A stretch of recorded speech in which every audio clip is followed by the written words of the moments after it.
Hello everyone and welcome. This is the Silent K and today we're going to be playing some MegaMek. But first let me apologize for my schedule being less than consistent the last couple of weeks. I do apologize. I try not to let life get in the way of my stream, but sometimes it's just unavoidable. Varank, hello, glad you could join us. So quick recap, we're on the planet Scandia, which is not far from Terra, it seems. It is Wednesday, August 5th, 3046. When last we played, we had finished this convoy escort mission. We've been getting in some arms, legs, and actuators. We did some repairs. We ordered some parts. We took some stuff off the acquisition list because it wasn't available at our current parts availability. We did capture some people, and some of them have decided to defect. At least one of them, it looks like Godrun Havda, who is an elite gunner. Nice. Let me just put this back on active and come back over here to the mech warriors where I like to keep it centered. Couple of other prisoners that'll end up getting ransomed off at the end of the contract, provided I remember before we go off planet. We did get some battle loss compensation for the Orion and both archers, as well as the Wolverine and the Atlas. Wait, I was just watching that video and I could have sworn there was a blackjack in that mission. Or was that a different mission? I'm pretty sure that was the assassination target. Oh yeah, we did do that mission because we found that mission yesterday. Does Hoser's PPC advantage work with ER PPCs? Unfortunately, no. Since it is considered a different weapon. Although, if you'd like to pay XP, you can reallocate or reassign your special ability. But you would have to buy it again fresh. And you can only have one of those abilities at a time, so you would actually, on paper, you would lose the standard PPCs if you replace them with ER PPCs. But considering how similar the two weapons are, what I have done in the past is kind of allowed a dual ability where I just assigned whichever one to the pilot that they were using at the time. So that is something I would consider doing for you as well. So if you did pay for ER PPC specialization and then you went back to regular PPCs, I'd let you switch back to PPC specialization basically for free. Is how I would make that work. I did fix a couple of things that were in the warehouse off screen. So why do you ask about the ER PPCs? Are you thinking about upgrading, or because I've tried putting ER PPCs on that thing and it just runs too freaking hot. It runs really hot if you try to replace those PPCs with ERs. So 4 missions into this contract, and we have finished half of the objectives and cleared almost the entire map. Saw you trying to buy ER lasers, just thinking about it. Yeah, unfortunately, because we are in the middle of an objective raid mission, our campaign parts availability is reduced by, I think, 3 for that mission type. So normally our campaign parts availability would be 4. We're down to 1 right now, so we can't get any high-tech anything. Even some kind of mid-tech stuff is unavailable right now. We're really only able to get basic parts. But if you'd like to remind me to look into that once we're done with this contract, and it might only be 1 more mission, I'd be willing to see about possibly outfitting it differently. We would, yeah, it's definitely something we can do as we approach 3050 and the tech becomes more and more available.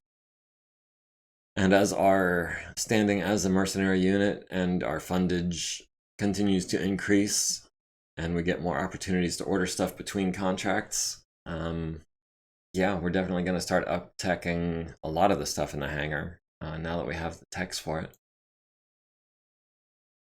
So speaking of the campaign state, both of our lances are still currently deployed from the missions they did yesterday. So they're not available. They're also not available to repair yet. The only things I've got in the repair bay right now are the Atlas and the Warhammer. The Warhammer is being worked on. The Atlas is missing its head and all those accoutrements, and will have a damaged right leg until it either gets blown off or replaced. So there's not a lot we can do in the repair bay right now. I already took care of the two things that needed fixed in the warehouse.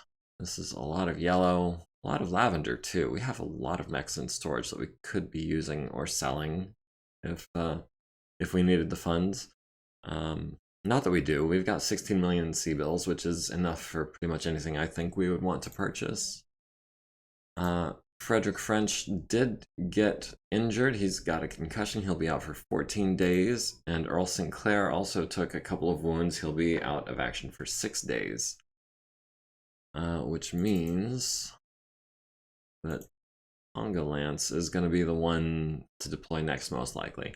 The Blackjack did take a beating. It got a whack in the chest from the autocannon 20 on a von Luckner. And that really hurt. And it also, well, the actuator's not going to take long, the armor's not going to take long. It's mainly that center torso that I'm going to try to spend a full day on with my best tech. Suspicious Wizard, hey, how are you? Glad you could join us. We were just about to advance the day and recover all of our mechs that were out on that last mission. The repair bay is now going to be full. Yes. We'll get back to that here in a second. Random guy, how are you? Things are pretty good. We just got both lances back from the field. Speaking of which, let me put them all back in their transport bays. Been a little while. How's it going? It's going okay. I've had some inconveniences the last couple of weeks that have made it difficult to stream, and I apologize for that, but I don't see anything, I don't foresee any other issues coming up in the immediate future. So that's good. And honestly, I'm just glad to be here spending my Thursday evening with you guys. Playing with toy robots. That should be pretty much everything in the transport bay. Boom, boom, boom. Has anyone made custom MegaMek campaigns? Yeah.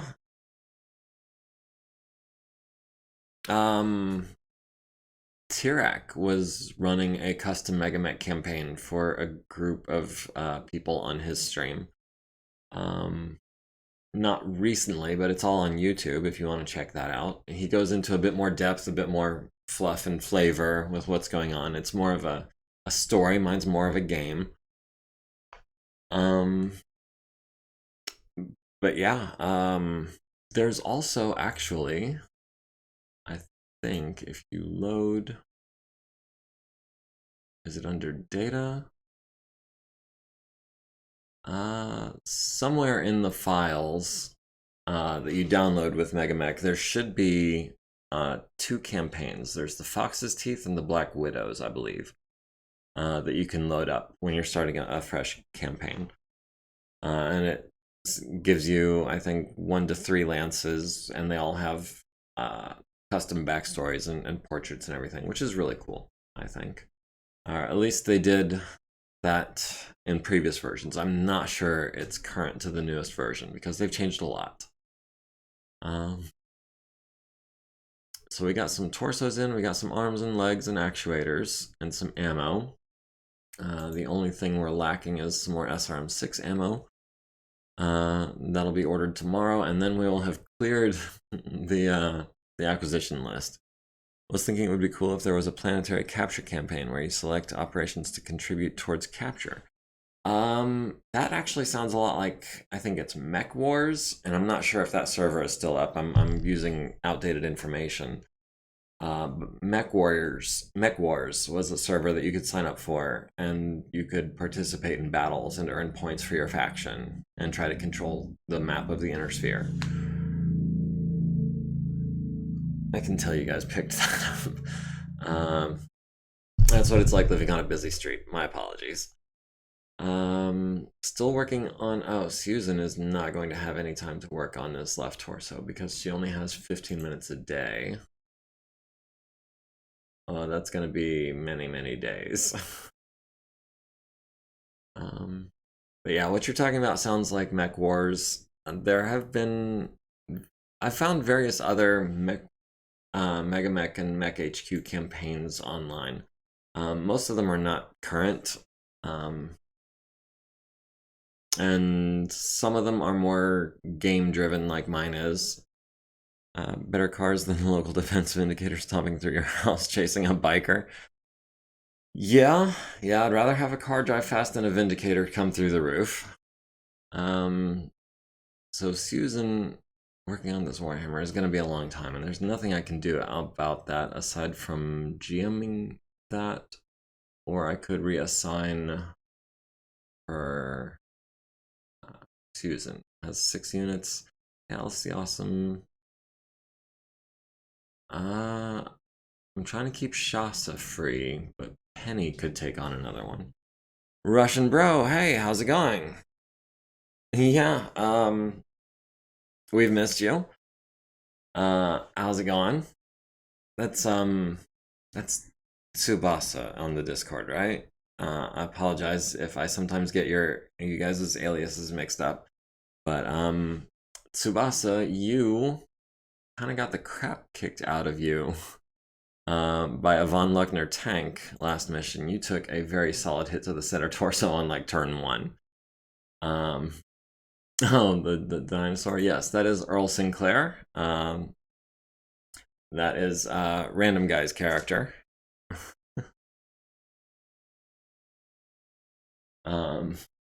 Yeah, he decided he wanted to play Earl Sinclair, who sold his logger mech. It occurs to me I haven't read these biographies out loud, so if you guys want, yeah, if you guys would like, I could go ahead and read these biographies out loud, or I could just here, let me.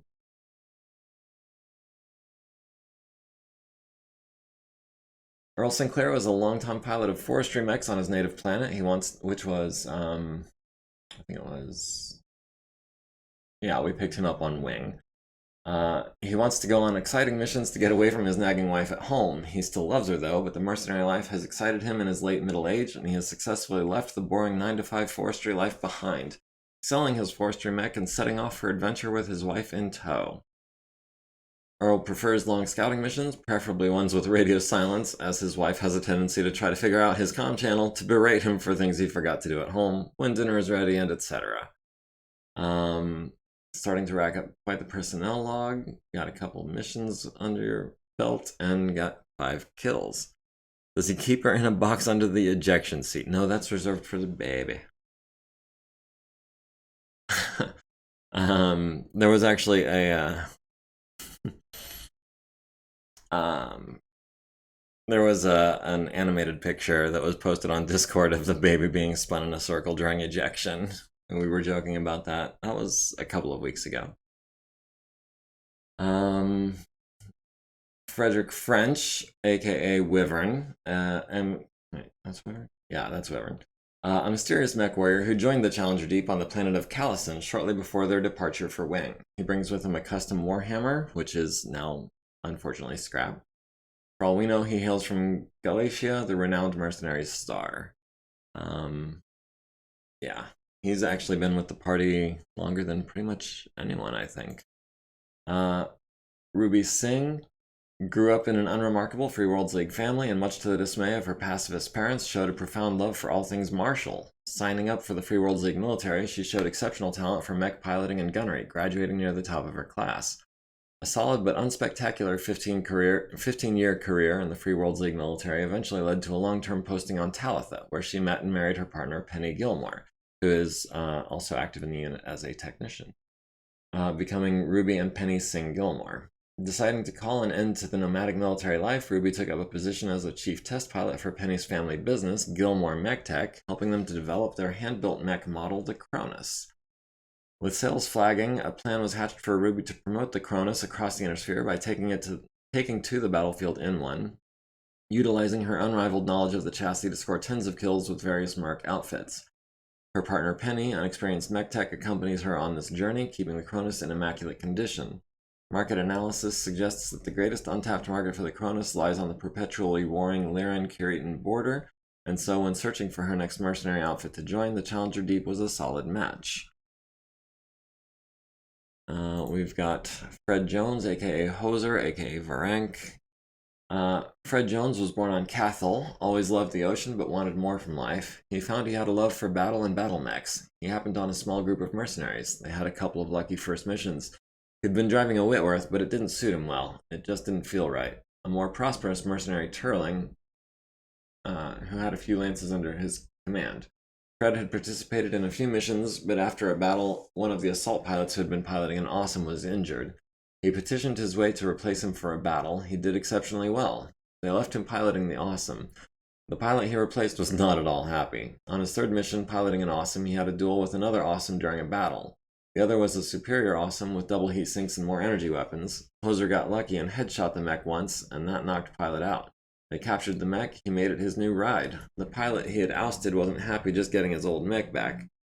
The commander had an extremely profitable training mission for young nobles for 3 years. Fred was nominated to participate in that. He talked to the commander, trading in all of his pay and everything he owned, including his Whitworth, for the mech he had captured. He was now looking for a new mercenary crew that was actually engaged in combat. And that was us. Since the Kiritan scum are, well, scum, could you market a battle mech without ejection seats to the Lyrians? Adon Gato has not provided a bio. If and when that does happen, I'd be happy to read it out loud. Let's see. Vale Rexak. Also, we don't have a bio for him, although I understand he has a long and storied past, being Lark's RPG character for some time. So I expect we might hear about that at some point. And our most recent addition, Ashania Endez, Ash, was a civilian mech pilot and tech, but that was a boring job. Brawls in bars also started to be boring, so she sold all her crap, took her Jabberwocky, and caught a ride on a Merc's dropship, then another one, and another. Working for Mercs, she found the best adrenaline rush ever, pulling out damaged mechs from the battlefield under enemy fire. And I believe that is all of our named characters.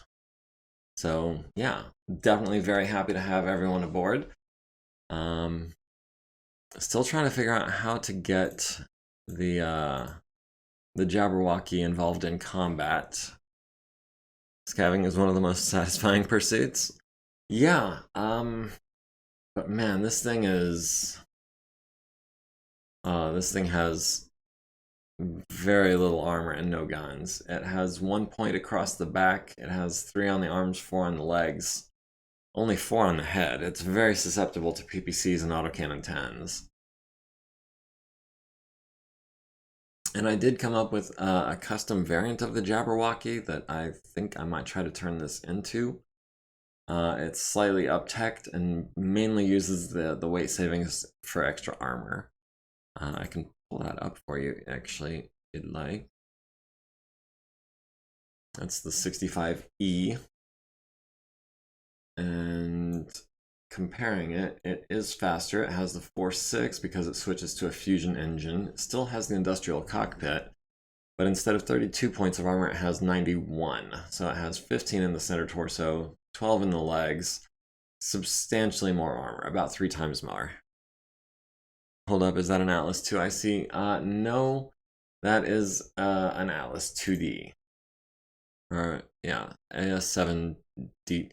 The D is the standard Atlas. The D2 is my custom variant, which replaces the autocannon 20 with an autocannon 10 and 2 more medium lasers.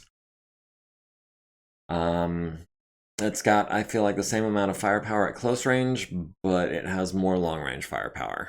And I was not thinking about the possibility of people mistaking it as an Atlas II when I named it that.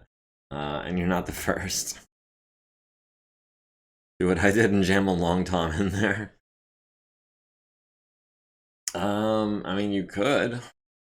Um, you would have to have a pilot with the artillery skill, and I feel like mech pilots are already strapped for skill points because they do have piloting and gunnery already versus vehicle pilots, which are either drivers or gunners.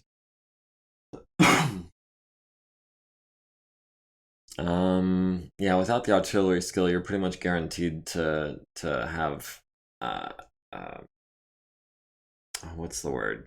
Variance in where you hit. It's a meme play. Yeah, for sure it is. I've been using this autocannon 10 variant for a little while, and I have to say I really like it. In the meantime, I do have quite a lot of repairs needing to be done. This archer is still missing its arm, but I don't think we have. Oh, we do have the arm available. All right, so that's going to be going to a veteran tech. That's going to be Chris, who's the closest thing we have to an elite. And we'll find out tomorrow whether we need a new arm. But other than that, we've still got this ammo bin to replace. And we'll have, do we have any regulars with partial time? Yeah, Vernetta.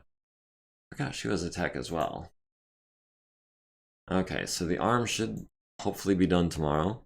Thumper is more reasonable for a mech-based artillery system. Yeah. Long toms weigh, what is it, something like 30 tons? Something ridiculous. I couldn't tell you offhand because I...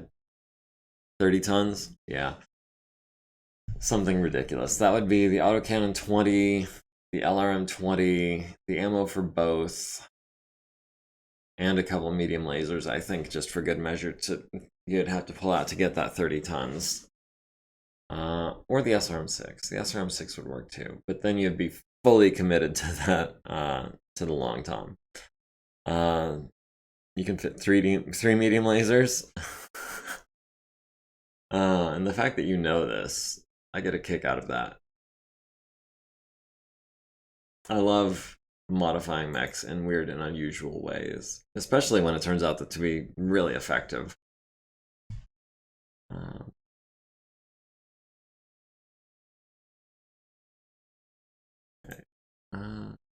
Four, no, we don't need fours. We can rock a 6, but I want someone besides B doing it. How about Halima? And then we'll have B doing the quicker jobs, like the 30 minutes and the 20 minutes. Mind you, that's assuming 5 tons of ammo, so you have the staying power to justify being dumb in the first place. Oh, that's a problem.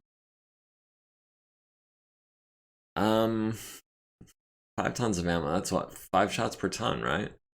So that's 25 shots. That might be a little bit of overkill. I think 15 shots would get you through most battles. 20 shots would get you through just about all. I can't think of any battles. I mean, outside of fluff reasons, there are plenty of mechs that are fluffed to need more than 50 shots or whatever for extended operations. Repair bay that I was looking for, and it was parts acquisition. And it was around 20 ammo is what we want.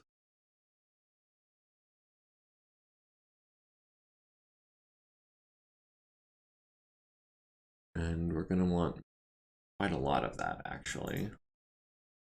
Let's see, 6 shots per ton, 100, that's gonna be what, 16? 17. Okay, so that's gonna be another day of ordering stuff. I'm a fan of the Irby and Hunchback, but it means I'm terrified of running out of ammo, out of habit. Yeah, Hunchback carry what, 10 shots? And Urban Mechs carry, I think, 10 shots as well, right? At least the autocannon 10 RB, I believe, carries 1 ton, which is 10 shots.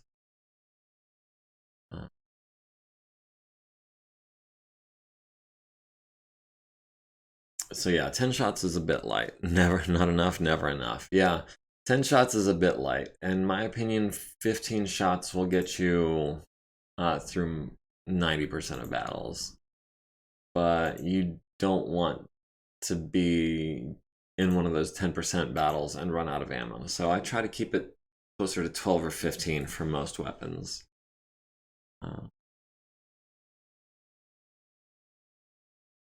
And we're also low on LRM-10 ammo.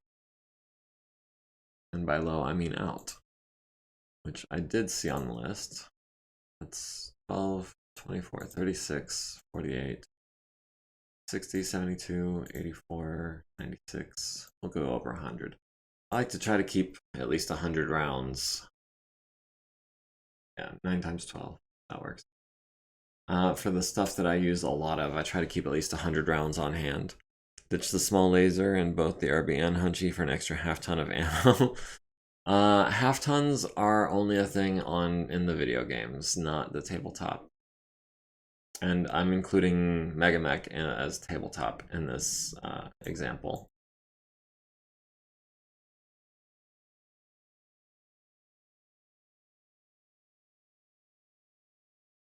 Alright, B, since you've still got plenty of time. And we're also going to need armor sooner rather than later. Right? Armor do we have? How much do we have on 347? I'll just go ahead and order 50 tons of that. 800 points should keep us going for a little while.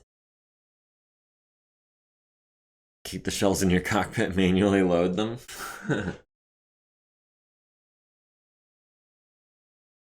But yeah, I think even rounding down, half a ton of ammo for the autocannon 20 is going to be 2 shots, which the difference between 10 shots and 12 shots is, I think, a lot. And in the RB, you're looking at another 5 shots.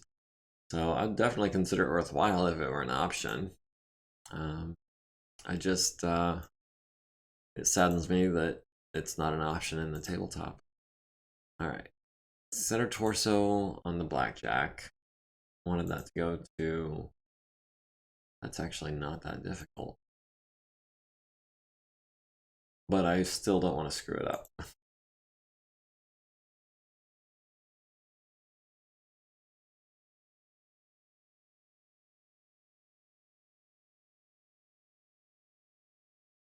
Also, I think we're about out of medium lasers. I'll have to look into that. We'll know here in a second if that turns red. It did not. Actually, now I'm curious. How many medium lasers do we have in storage? We still have 1. Go ahead and order 10 more of those. Because medium lasers are not something I want to run out of. Yeah, we'll have Penny do that.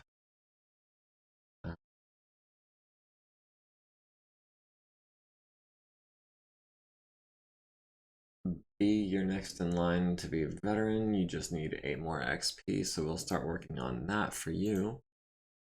Okay, 7 more.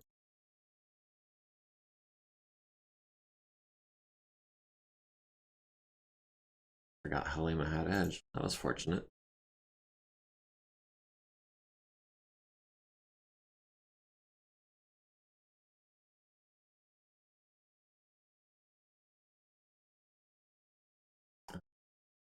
Let's continue having B do these little jobs.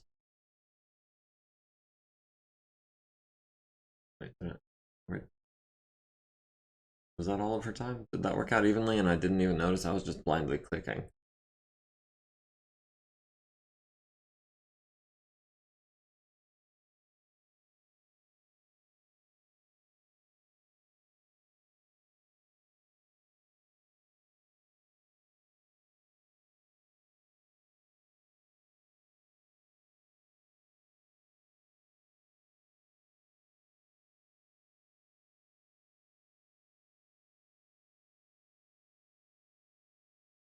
Okay, this guy still needs a head. This guy is gonna be, what, 6 times 4, 24 days before that left torso is done, because it's getting done 15 minutes a day. Let me see actually if I can do something about that. That was Susan. Susan with an I. Yeah, let's go ahead. Assign you to Penny. Now Susan should have 105 minutes a day. Okay, so that's only going to be 4 days now. So that works a lot better. We'll be able to get that Warhammer back into storage. Into storage, I mean. Or we could start modifying it depending on how much longer this rifleman is going to be. Where is the rifleman? Rifleman's going to be 2 or 3 more days, depending. 840. Let me just check on that. 840, 360. So yeah, she is getting the full 480 minutes, even though she's technically doing maintenance on the rifleman for 60 minutes. Was it 60 minutes a day? 90 minutes a day? However many minutes a day it is. Alright, so we've got, looks like another torso has arrived, some arms and legs, and some actuators. And now I feel like we're pretty well stocked. Or at least when this stuff finishes rolling in, we'll be pretty well stocked for arms and legs and actuators and things like that it's easy to run out of on extended missions. But with at least 2, I think I ordered at least 2 of every part and every actuator. We've got some autocannon ammo arriving, we've got some LRM ammo arriving. We still didn't order all of the LRM or medium laser ammo. LRM ammo or medium lasers. Also, yeah, okay, everyone's in the infirmary that needs to be. Okay, we've finally got this right arm in. We'll give that to Lonnie.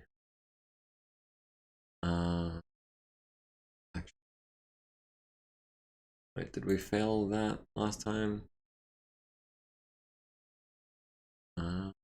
Right arm on the archer needs a 7, rolled a 6. Okay, well, hopefully we can do better this time. And it really should just be any amount better would do it. Quick draw will be ready tomorrow. Rifleman will be ready tomorrow. Stalker will be ready or will have its roll in 12 days, give or take. Found a bunch of SRM and LRM ammo. Found some LRM-10 ammo. Found some armor. Cool. Attempted to find medium laser. Wait, medium lasers are not available. Part availability 2. You know what? As close as we are to finishing this, I'm just going to leave those on there. And I do believe that we're close. As soon as we finish doing these repairs, I'm going to spend our support point and send both of our lances against this artillery base. And that should finish the contract for us, and then we'll get, what, like 4 months of payout all at once? So, yeah, I'm not worried about paying for medium lasers right now.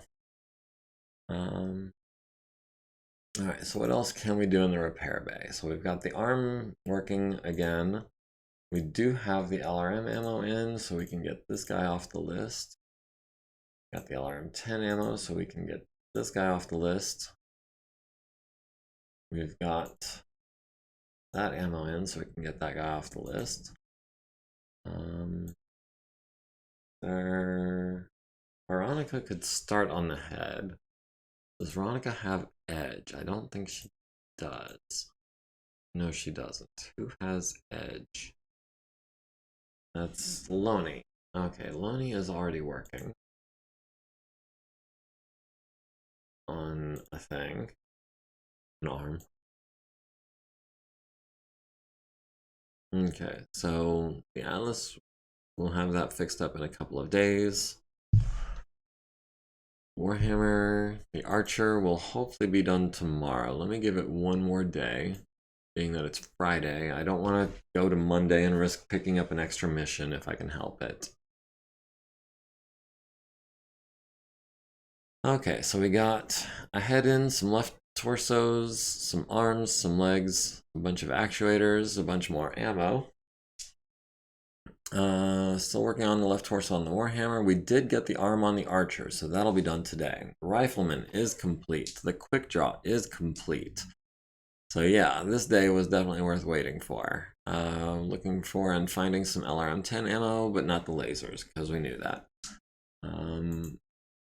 So really, the only thing we need to worry about now... 22 points. That was maybe a little risky. Let's give that to Veronica. Okay.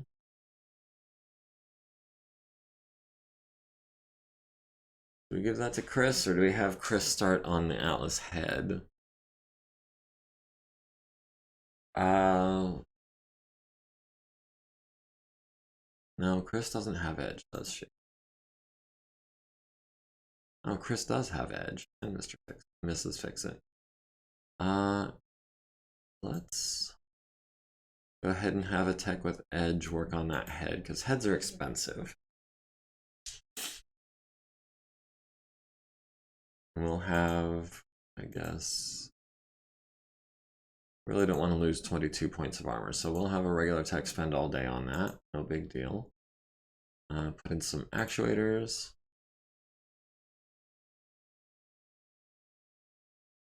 And since we've only got one medium laser, we better not screw this up. All right. All of our combat teams are now, except for the injuries, that's 11 days for Wyvern, 3 days for random guy.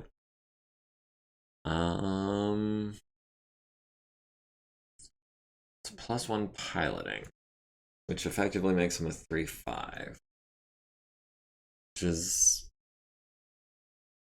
less than ideal, but not terrible.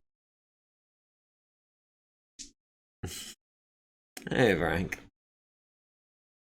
Keeping the shells in the cockpit, manually loading them, always a good idea. Is that what you're referring to? So, do we go in injured, or do we wait until everyone's nice and healed?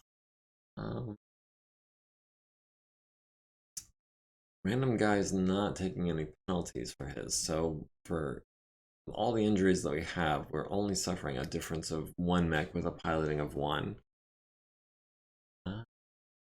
Yeah, you know what? We're going to send Tonga Lance. And we're going to add Mariana's Lance to that. And that costs us our support point. But now we've got 9 units deployed against this artillery base. It should be a piece of cake. Because they're, well, I say a piece of cake. We're bringing 18,000, they're bringing 13,000. So while we do outnumber them, it's not by as much as I would like.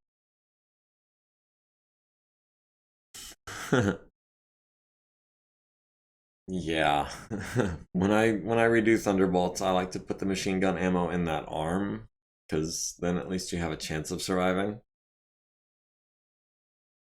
Especially if you don't reload it after every mission. I find that helps a lot. But yeah, the Thunderbolt ammo in the center torso is just... for such a great design, it just has that one inimitable fault. Good old spicy torso, right? And not even case will save you now. So we have 1 reroll remaining. We're attacking at dawn in a tornado. As tempting as it is, a tornado would destroy all of the artillery and all of the tanks, if I'm not mistaken. Case head mounted ammo. Yeah, the pilot's dead, but we were able to save the gyro. Do we re-roll the tornado? I mean, it's gonna have a significant effect on the battle if we leave it. It's gonna destroy so many units just right out the gate.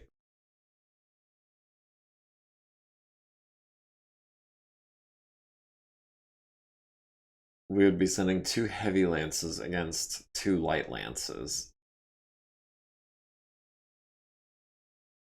Reroll tornado. I mean, it wouldn't be my losses. It would be the thumpers and the tanks in the long toms that would get destroyed. Uh, all of our stuff is mechs. Mechs can survive in a tornado.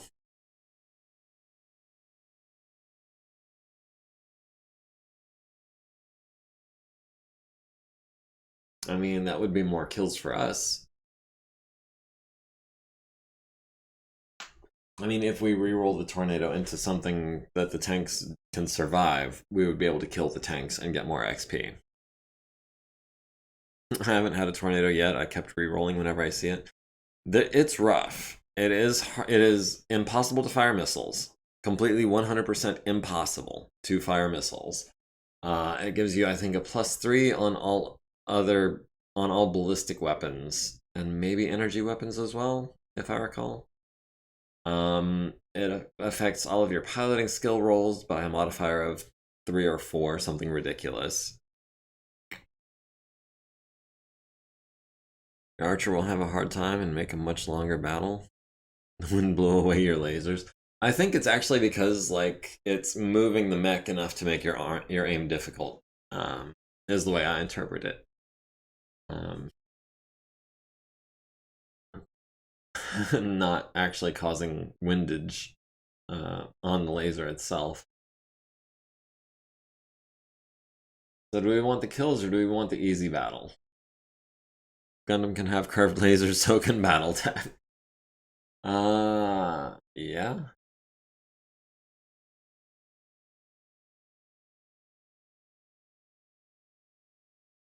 Fortress City, heavy urban, 25 by 55. The Dusk Dawn is also going to affect targeting. All the weapons are going to have an additional +1 for darkness.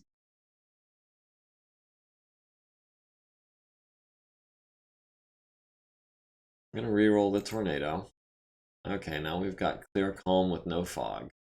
So, aside from the fact that we're attacking at dawn, there shouldn't be any environmental factors.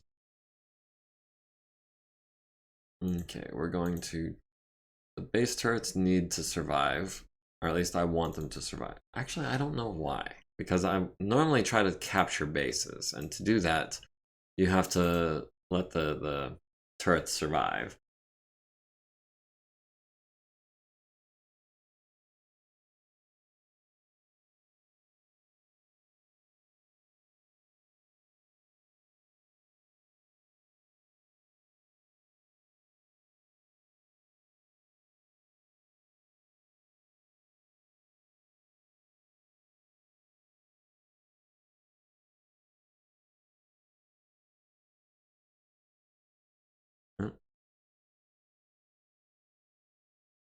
Okay, so now we've got everyone with unique camo, LRM-5 turret with a special pilot ability, Sensor Geek. Okay, sure. Gunnery Energy, Sensor Geek, Natural Aptitude Piloting on the Manticore. You know what? I don't feel like changing it. Melee Master, we'll have to change that though. Melee Specialist, since it is a prerequisite.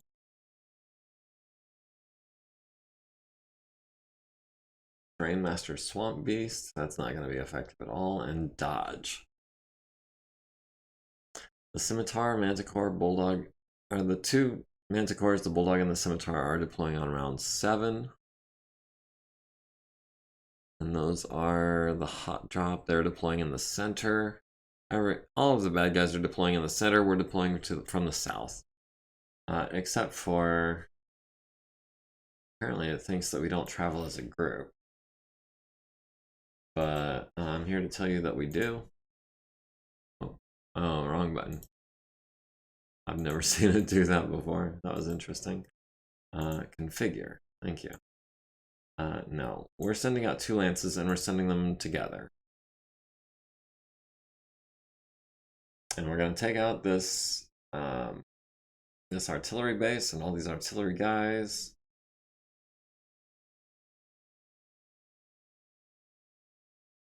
All right, our team has lost the initiative, so we are going first. And we're deploying in the south again. We're going to detach this, and also, let me put myself back over here where I normally live.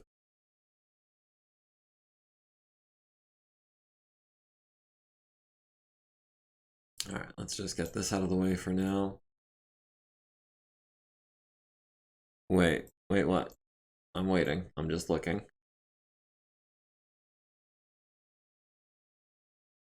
Gundam has curved lasers? Alright, if I can... There.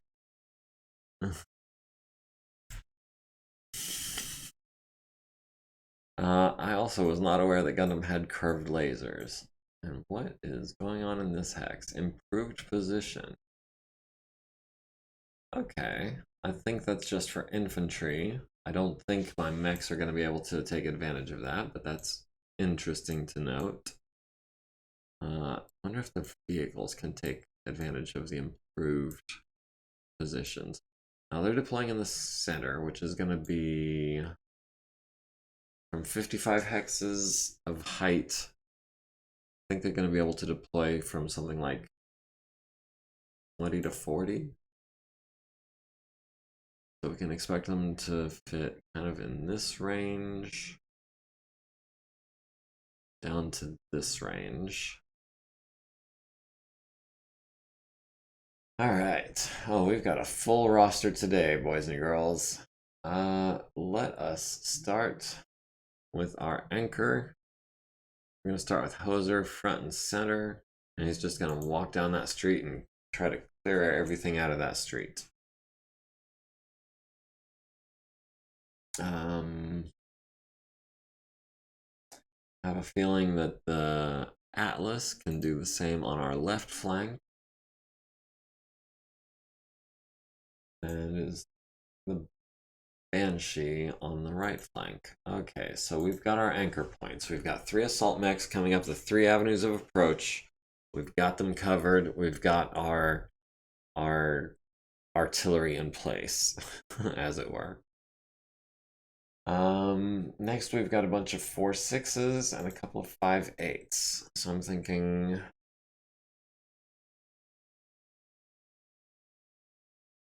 the archer would be able to shoot that way eventually. Okay, so we'll have Wyvern over there. And I think that's Vernita. Is that Vernita? That is Vernita. Vernita on that side. Although we won't really have an angle of attack until we get into this area, depending on where they're deployed. And of course the Orion in the center position. That leaves... I'm going to put the Blackjack in the center. Oh, do you not want to be in the center? Oh, are you responding to the lasers? Curved lasers. Alright. Yarvik and the Wolverine on the left. Stiletto and the Cronus on the left. Alright. 100%, 9 out of 9 units remaining. We have won the initiative for round 1, and we're probably about to see a whole bunch of contacts. Or maybe we're not. Maybe we still have no idea where they are.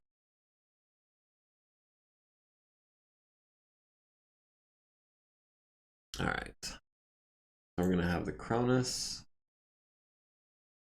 Oh, we found a light mech. Just see if we've got anything on the right flank.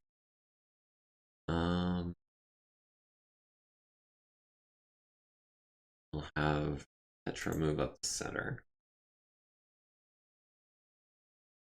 So what kind of light mech have we found? We found a Stinger.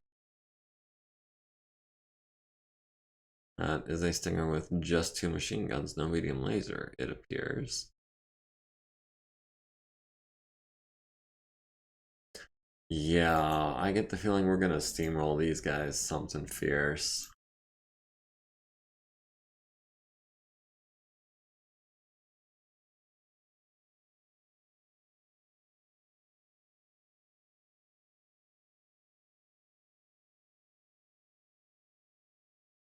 Hmm.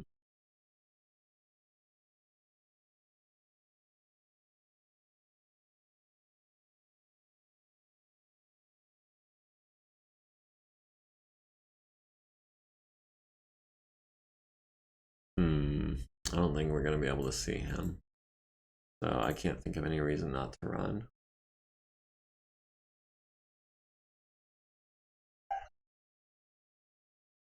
Alright. Oh, and we do have a sensor return up here. Don't know what it is yet. Just a sensor return.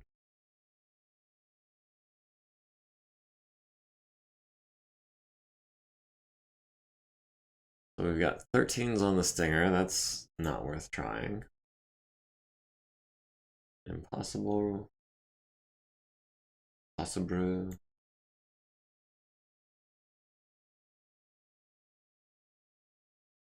I'm literally just scanning to see what it says right here. Target out of range. Wait, out of range. Oh, dang it. I should have switched to missiles. I don't know that he was out of range. He might have had a shot.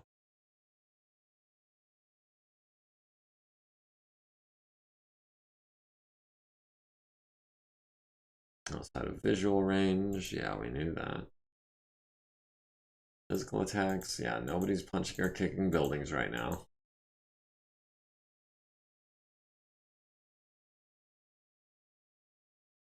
Alright, we've won initiative for round 2 as well. It looks like the turrets are going last, so hopefully we can force him to, or her, princess. It. I don't know. Pronouns are failing me. Alright, let us start with our anchors. We know that Hoser is going to move and try to cover maybe this intersection or this one.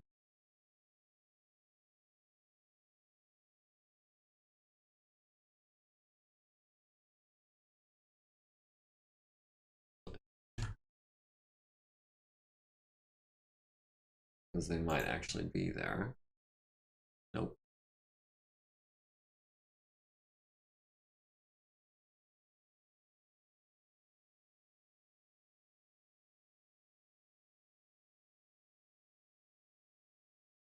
Alright, that Stinger now has eyes on an Atlas. He must be crapping his pants.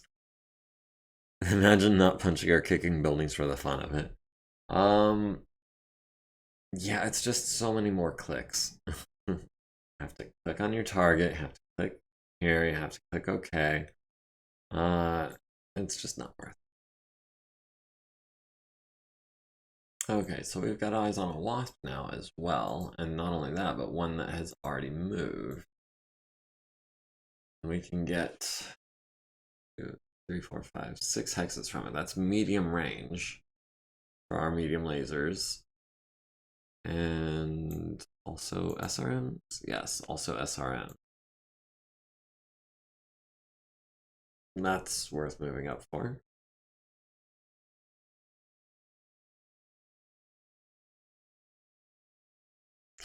Besides, how much fun is it to punch or kick buildings that don't have enemies in them? And that you're already leaving the area of. Now, if this were a more visually impactful game, I might agree. If there was some satisfaction to be had, if you could see the masonry crumbling, or what have you. That could be a lot of fun. But in this game, it's just a number.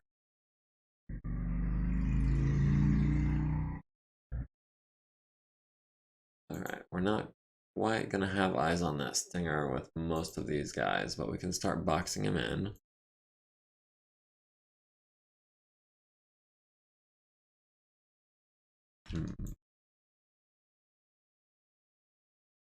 No, not quite. Yeah, it's blocked by this hex. Stupid height 3 building. Well, he can jump further than us, but we should be able to get eyes on him next turn, I think. You know, in your head, someone had just paid off their mortgage on that building and was ready to paint the walls when your mech's fist destroyed their dreams of a better life. Exactly. Not trying to just... Oh, there's a pin.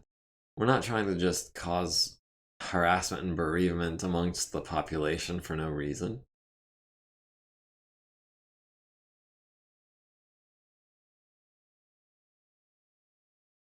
It'd be like you're just marching along down the street and you're just like, punch, punch, punch for no reason. Just to get your jollies off.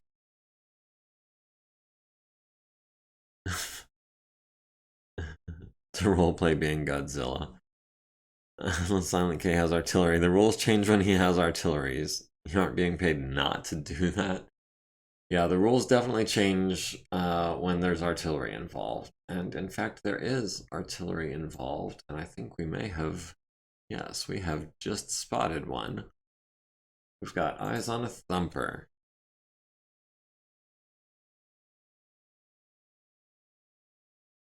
If the client didn't want massive civilian casualties, they would have paid more for it.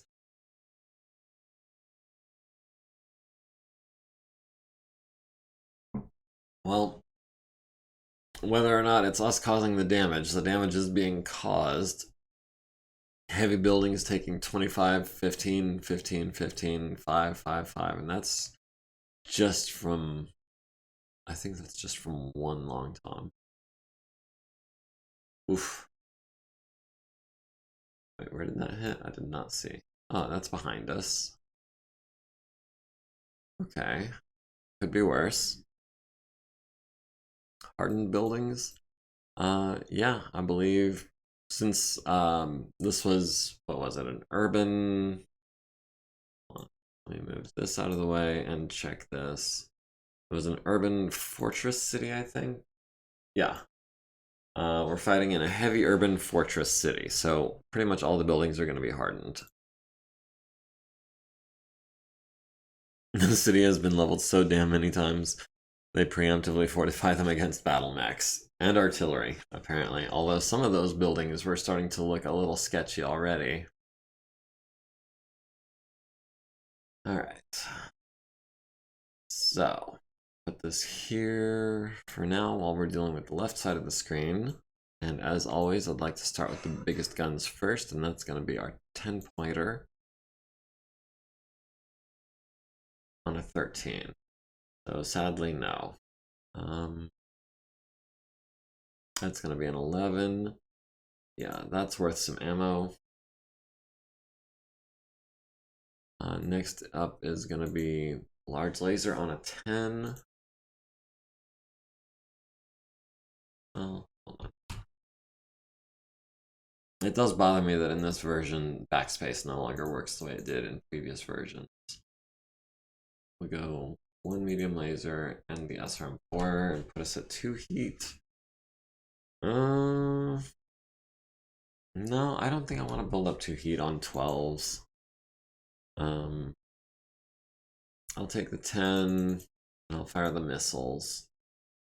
We'll let 1 heat sink go to waste for 1 turn. And then while we're at it on this side, let's go ahead and get the archer involved.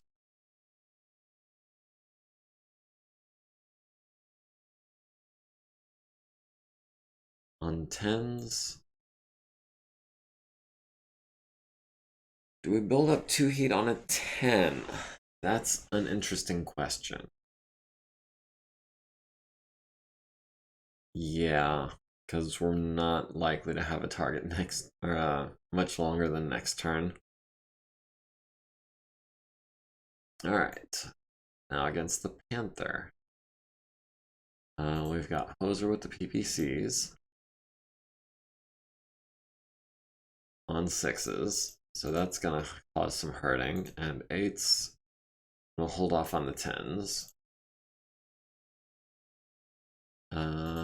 Petra has the autocannon 10 on a 7, nice, and a 9, also a 9, and also a 9. We'll build up 2 heat on 9s. Sounds like a plan. And then Tsubasa, wishing I had ER large lasers, because then that would be 8s, and that would be a pretty decent shot, whereas 10s, maybe not so much. Actually, if everything is 10s, yeah, we can do like that. Yeah, we can do like that.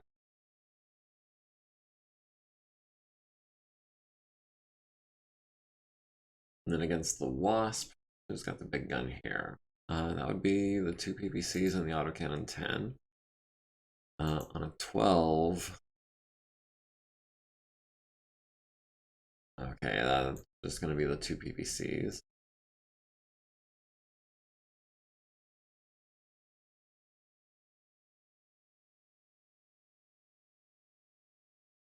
Wolverine at least has the large laser, which is good for more than 5 points, whereas the LRMs are not.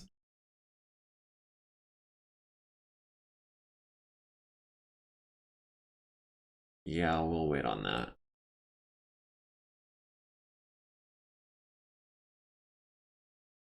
And we've got 10s with these LRMs, and if even one of those hits, that's going to mess him up. But we've got 16s with the lasers, so that's not going to happen. Alright, the Cronus, landing the first hit of the battle with a large laser on the Thumper's front, leaving it with 56 armor. Hoser, landing a PPC on the Panther's left arm and a large laser also on the left arm, transferring into the left torso, leaving him with 8 armor there. Panther returns fire, hitting with 4 of his SRMs to the left leg and right arm of the Blackjack. The Orion hitting the Panther in the left, where the left arm was, with the autocannon 10, transferring into the left torso and going internal, but not quite getting the crit. And then 2 SRMs to the right torso. So that Panther is already pretty well mauled. It's a shame that was his left arm and not his gun arm. And then Tsubasa missing on all of his 10s.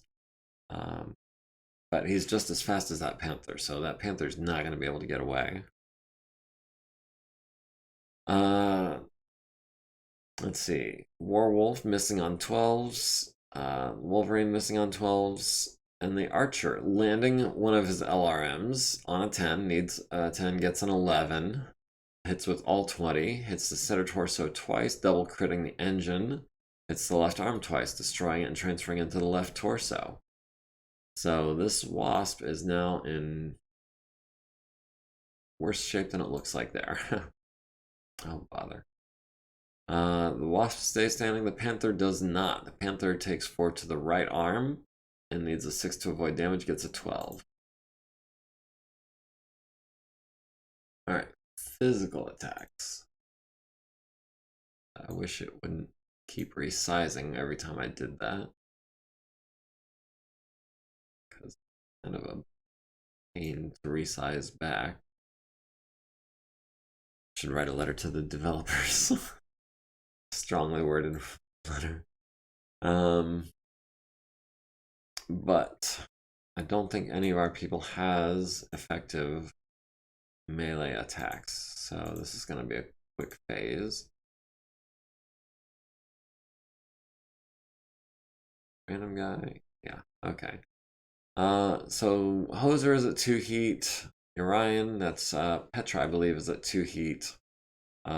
Mark II Archer is at 2 heat. Everyone else is at 1 or less. The Wasp is at 6 because he took 2 engine hits. He's probably going to jump away. He's probably going to try to make it off the field.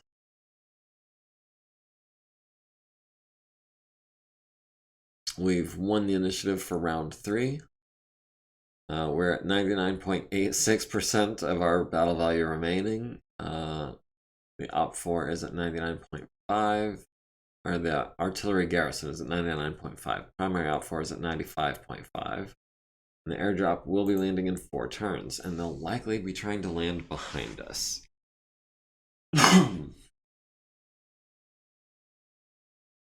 Thumper will land in 1 turn.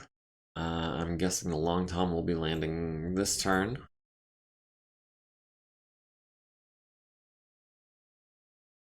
Alright, let's start with Hoser. Is Hoser going to run up? Panther is not going to be able to jump this turn, which means he's either going to book it straight north or he's going to duck into one of these corners here. If he books it straight north, I want... Or do I want to be here? Cut off that Stinger's retreat as well. Well, the Stinger can always jump to here or here. Maybe let's wait to see what the Stinger does before we move Hoser. Warwolf would like to be where Jar is, so we'll move Jar first. That Wasp is most definitely running away. Let's get eyes on those intersections. Oh, found the Wasp. Oh, found the fire starter too.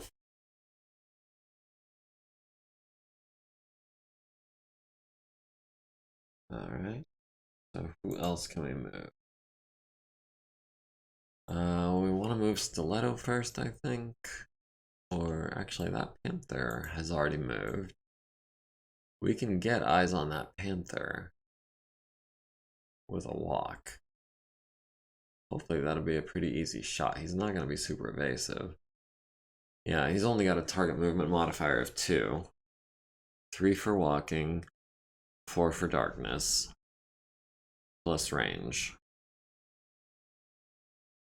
So we're probably looking at 10s and 12s at that distance. But we'll take it. Yeah, I like that.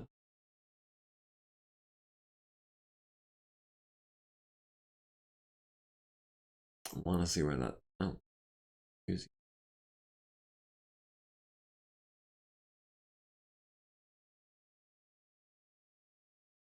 Yeah, we'll just walk to right here. I like that move. That gives him nowhere to hide.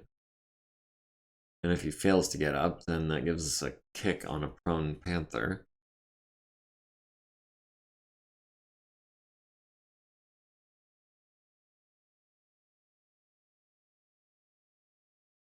Oh, and there's a Panther in this hex. Hold on, I moved it to view. We'll turn off isometric view so that he is actually in the hex where he is and not raised 5 levels visually. Panther, one of my favorite lights. Same. I've always been a big fan ever since I first saw it in the 3025 TRO. I feel that way about a lot of mechs. Pretty much all the mechs in the 3025 TRO, as a matter of fact. Is it possible to have like 3 dozen favorites out of a book with 4 dozen mechs in it? Based boomer tech. Yeah, I'm not gonna deny.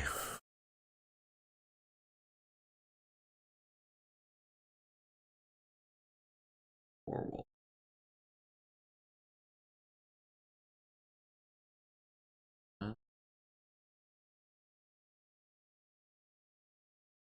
Hope for a Panther in a starting game in HBS Battletech or one of the mods.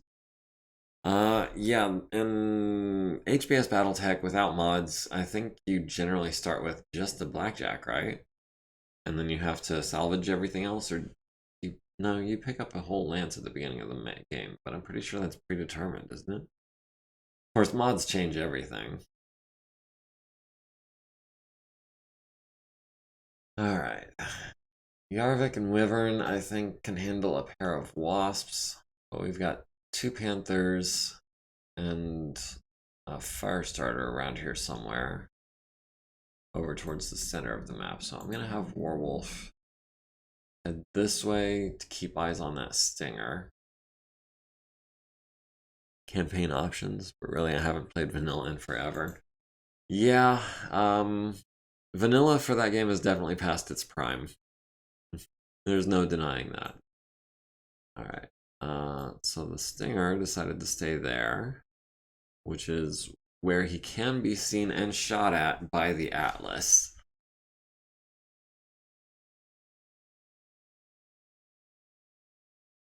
There we go. Heavy metal DLC is aggravating. It gives you a free mech, which would be nice, but 90% of the time you get a crappy Vulcan, sometimes an assassin. Yeah, I'm not a fan of Vulcans, to be honest. That's one of the dozen or so mechs in 3025 that is not one of my favorites.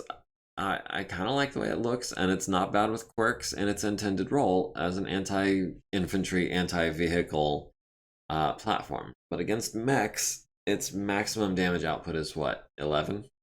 Which is just underwhelming for any weight class. There are locusts that do more than that much damage, so there's no excuse. Yeah, we're gonna run up close to this panther. That's his pretty much ideal range, or close to it.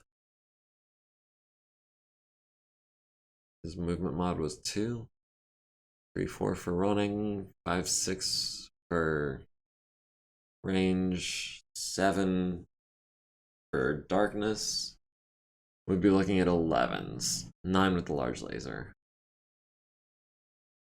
But we're faster than him, so he can run if he wants. We're gonna catch up.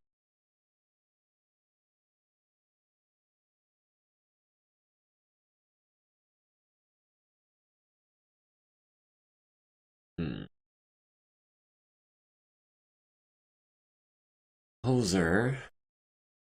Does this panther? This panther still has not moved. The 3-5, missing an arm. I think I'd like to reinforce up this way with Hoser. And maybe with Tsubasa as well.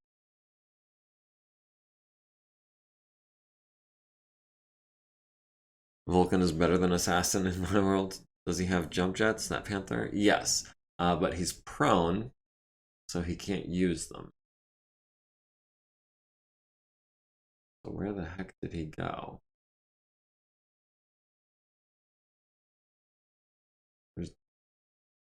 He can't be hidden. He didn't jump because he was prone. I know he was prone because I knocked him down. You can't jump the same turn you get up. You need to be walking or running. Get up. Oh, he might have moved on to one of these hexes.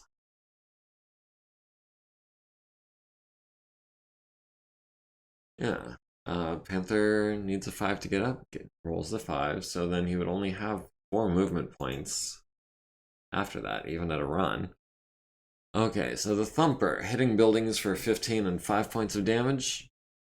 Long Tom, hitting terrain for 50 and 30 damage. Wait, did they buff the Long Tom? I remember it doing less than 50 damage. Oh, and Hoser's paint has been scratched. 5 damage to the right arm.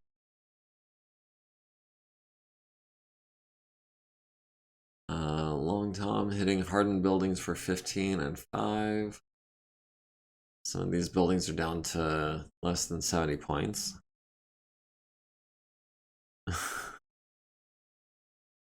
It wasn't me this time. It was them.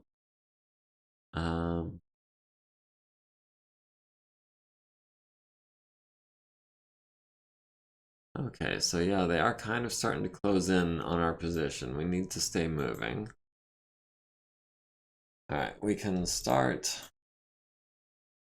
Yeah, we're definitely targeting that stinger. We need 9s, it looks like. 9s with, I assume, pretty much everything. You caught that first hit, Hoser. First round of drinks tonight is on you. Merc Company tradition, whoever gets shot first buys drinks. I like that tradition, because I'm not the one getting shot at. But nines is... I was kind of hoping for...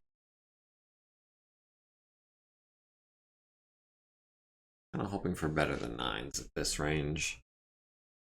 Where's Lark when you need him? Lark is over on the right flank in his Banshee. And technically he's not Lark anymore, he's Warwolf now. And he also has apparently no targets. Yeah, I'm seeing nothing but red X's. So that's a shame. All that firepower going to waste for a turn. Stiletto at the Long Tom needs 6s. At the Locust needs 9s, and at the Panther needs 8s. So I guess that's going to be the Long Tom, and hopefully we can hit like the fuel or something.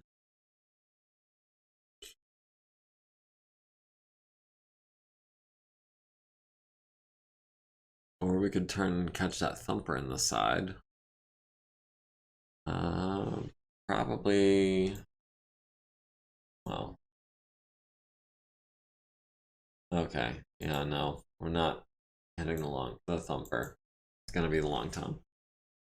But we've got 6s, so it is definitely time to unload. But... maybe not with the large laser, because that thing is super inefficient when it comes to heat. 1-to-1 ratio is significantly not as good as the 3-to-5 or the 3 to potentially 8 that we're getting elsewhere.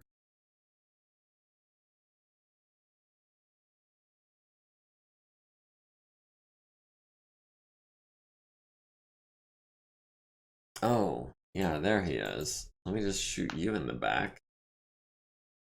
On 7s.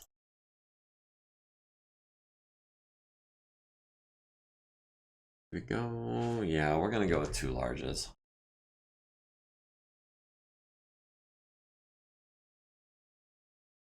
That puts us at 2 heat. And I don't want to go 5. Or do I? That's a back shot on a damaged Panther on 7s. Yeah, we'll go to 5. We'll spend next turn cooling down. Panther seems has torso twisted to return fire with his PPC. You tell me what he's going to need. He needs... Okay, no, you don't want to tell me. 9.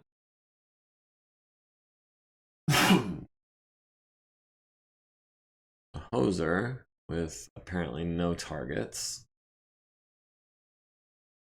Let me just double check this side of the map. It's all red X's. Yeah, it's all red X's. Sorry, Hoser. No shots this turn. Oh, Petra getting shot at by a Panther over here. And Tsubasa getting fired at by the LRM turret. Interesting.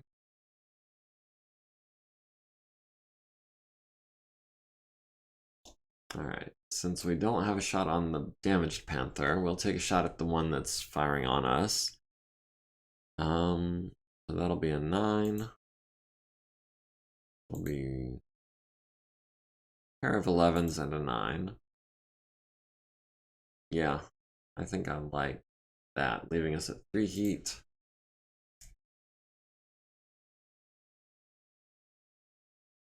Wyvern on the Wasp with 10s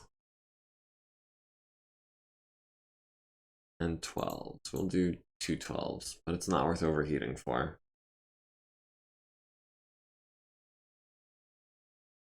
Alright, the other archer has a shot on a Panther on 10s.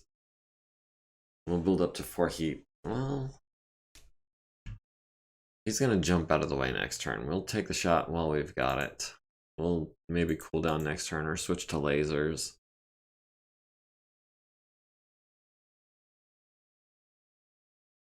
Alright, Yarvik. Oh, the double torso twist. That's always fun. On the Wasp. On 9s. Oh. 9s and 11s. We'll build up to 2 heat on that. And hopefully we can catch that Wasp out. Or 9s and 11s. Or we could get just 9s on this Wasp and Wyvern's already got 10s, was it? Yeah, 10s and 12s. Not likely to hit. The more fire we can put on that Wasp, the happier I'll be. Because he can get away from us. We don't have anything that can keep up with that Wasp. Or we could go for the kill. Oh, I don't know if we can leg him. How much armor does he have?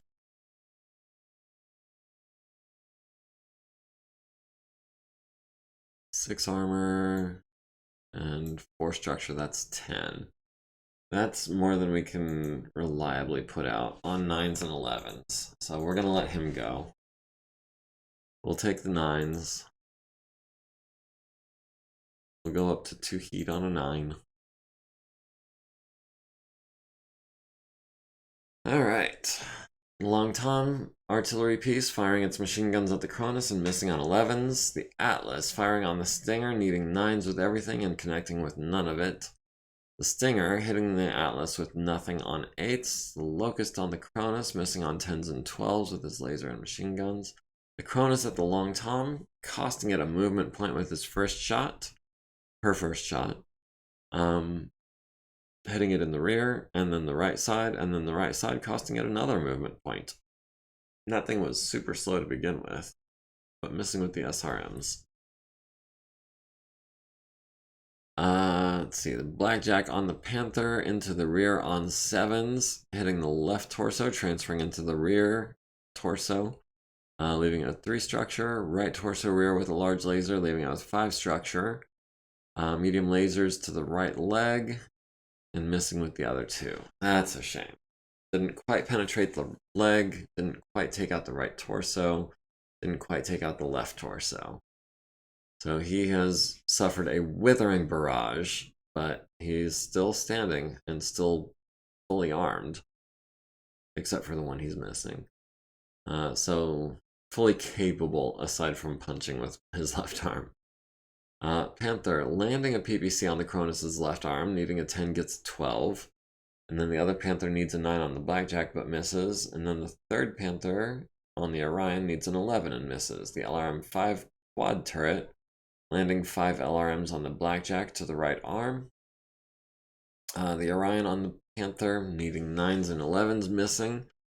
Archer on the Wasp on 10s and 12s missing. The Wasp on the Wolverine hits with the medium laser to the left arm, leaving us with 13 armor.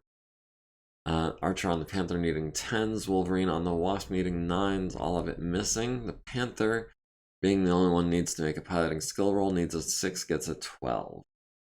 Stays standing. Now, is there going to be any melee attacking this round? Stiletto? No. Tsubasa? No. Closer? Or Wolf? Wyvern? That's what? Yarvik? No, that's Yarvik. Bernetta. Random guy. How tall is this building? Can we even punch the Stinger, or is he above our head? That is a height 6 building with a construction factor of 117. And we fired guns from both of our arms, so we can't punch. We could kick this building, but I don't think it's worth even trying. Alright, that Wasp putting up another 15 heat, sinking only 10 of it, now at 11 heat. He's on the verge of shutting down, but he's also on the verge of being off the field. Our Blackjack is at 5 heat. The Orion is at 3. The Mark II Archer is at 4. Everyone else is pretty chilled. Atlas is at 3. There's been a dice off for initiative, which we win.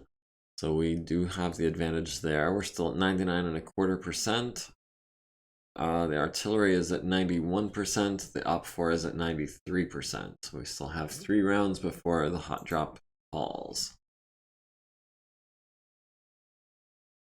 Thumper, firing somewhere within 17 hexes, will land this turn. Panther jumping up and out of the way.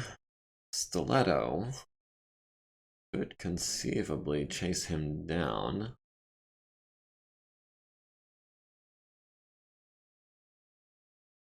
It would mean being well away from everyone else.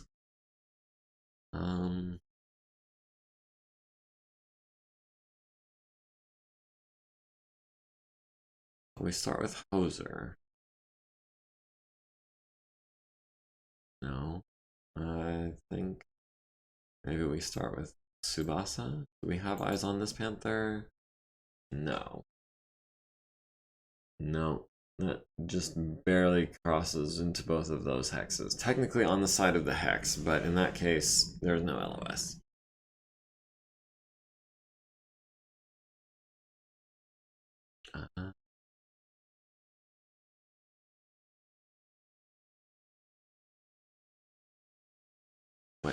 Wait. I saw him from here.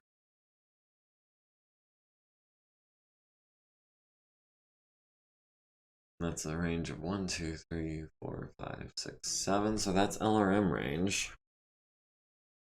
Medium range for the autocannon. Yeah, let's take some shots at that Panther.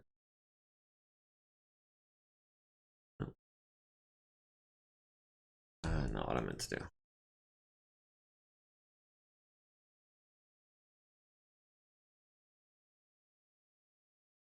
Tsubasa, I think I'd like to have you chase down this Panther. You won't be able to fire both of your large lasers this turn because you're overheating. But if you can get in behind him, that would be absolutely lovely. Hoser, I think I'd like to wait on you as well. Warwolf.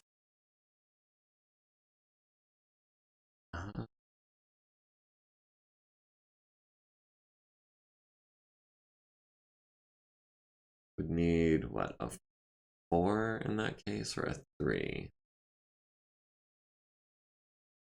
Need a 3. 3 is a really safe bet.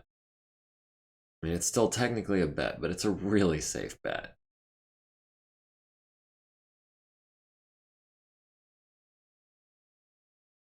But do I want him there, or do I want him here? We've already got Hoser covering this angle. Yeah, let's go ahead and move north, just so we can cover as much of the map as possible.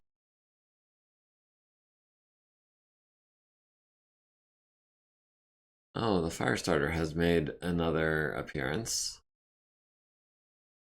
I would really like to leg that Firestarter before he can hop around and flame me.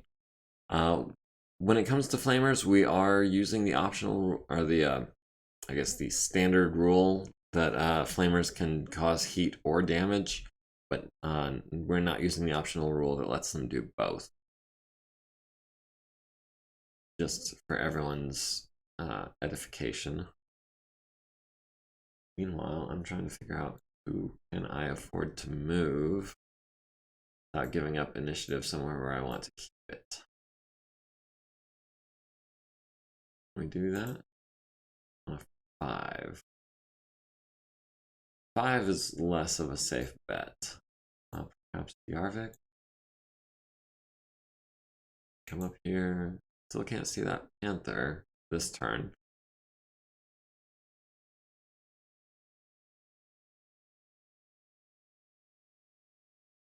Weren't flamers supposed to do extra damage to tanks, killing the crew? I believe the updated rules for doing heat damage to vehicles does include critting on them. I don't know if Princess does that. I don't know if I've never seen Princess use flamers to deal heat damage, but it is an option that she has available to her. It's the height 3 F119. Height 3 CF30. No. Just trying to find a hex that we can go to where we can see this panther. Oh, we can see him from here. And that is a 136 height 5 building. So yeah, that's the very limit of what we can jump up to. And that puts us 6 hexes away from that panther, which is medium range for all of our medium lasers and whatnots.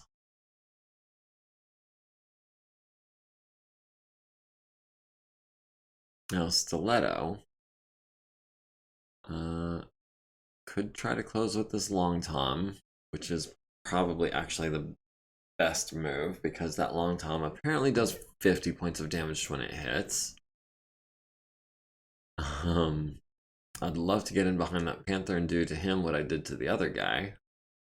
That Long Tom really needs to go. Even if it means not being evasive. I want to get kicks on his rear. That's the plan. Oh, okay. You decided to show me, or to not jump your full distance and let me get in behind you. So we're going to get in behind you. Oh, we discovered an artillery piece. Poser. A range of 3 hexes is only a minimum of 1 point for minimum. And it gives us the medium lasers.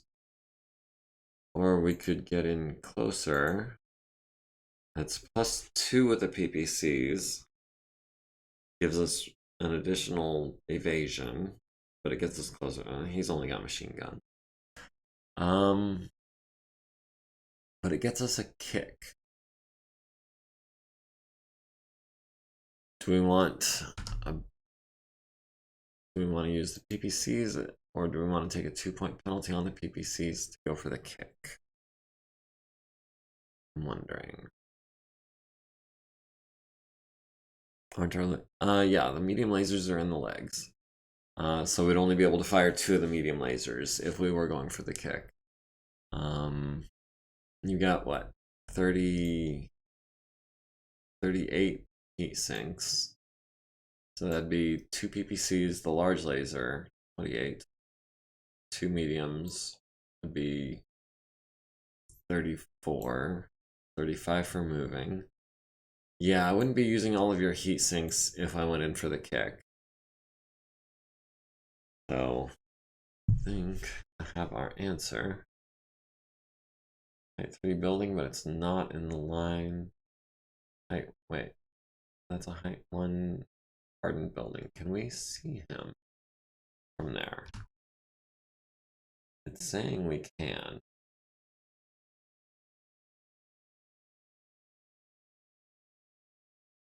Line of sight is blocked by terrain. Okay, so that's not an option. That's not an option. We would have to get this close to even see him. I'm thinking either we'll check the numbers, but it's going to be either 2 PPCs, the large, and 2 mediums, or it's going to be 3 PPCs and probably 2 mediums.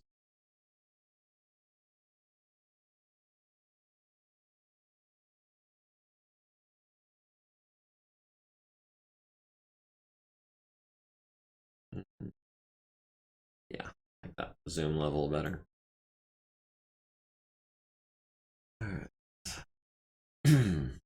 Now we could start going for this LRM5 turret since it's got 4 LRM5s. That's almost an LRM20, basically. Or Wasp getting in behind Petra.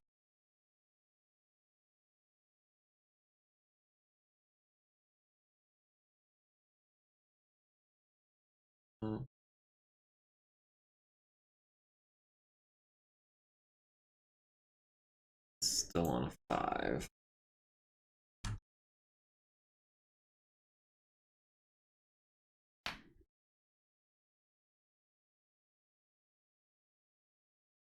It doesn't give us a shot next turn, but it's a safer move. It lets us control this entire street. And it gets us closer to position for next round. It's not an offensive move. But, oh, now there's a Stinger trying to harass Hoser.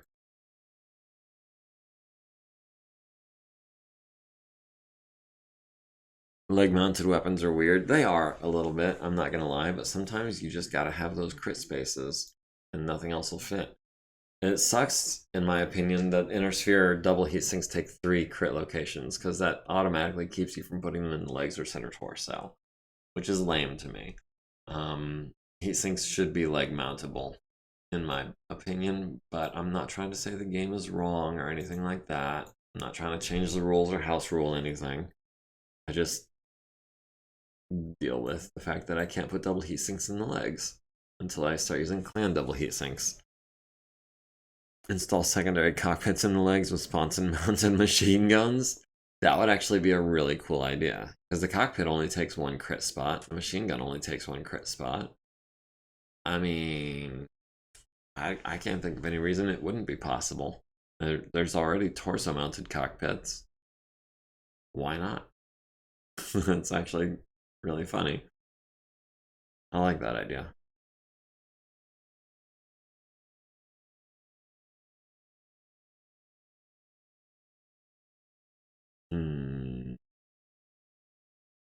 We take shots on the Thumper. We take shots on the Locust. Or the Thumper. You know, either one. And that gives us 6 hexes to the Panther. That we can fire alarms at 6 hexes. Alright, Banshee needs a 3, gets a 6. Wasp has fled the battlefield, which we knew it was going to do. Thumper hitting terrain for 30 and 10. Thumper hitting terrain for 30 and 10. Buildings for 5. Oh no, Lark has taken 5 points of damage to the left torso. And Random Guy has taken 25 damage to the center torso, both arms, and the center torso and the left arm again. Ouch. On a 10, he did actually hit the hex he was aiming at, which was where the Atlas was. He had to have foreseen that somehow. By he, I mean the pilot of the gunner of the artillery piece, who is presumably male, not Princess, my opponent, who is presumably female. Also hit the Locust in the right arm for 5, so that's got 2 structure remaining. Needs a 7 to stay standing. 6 plus 1, yeah, that checks out. Ouch.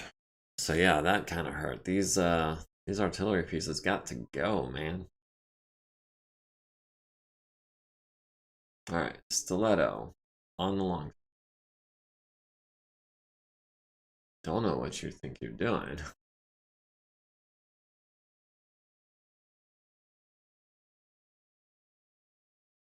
Alright, at the long tom on 5s. Is that worth overheating for? I think that's worth overheating for. That's 4. That's 7. 7's actually not bad. 7 is not a targeting penalty next turn, just a movement penalty. We will need to spend next turn cooling off. And before ammo cook off, that's only 7 points of heat. You don't start looking at additional penalties until, what is it, 14 heat? I want this long tom dead though, or at least immobilized. Or maybe knock the turret down or something. But yeah, we're gonna alpha strike that long tom in the back. Tsubasa continuing to harry this Panther on 9s.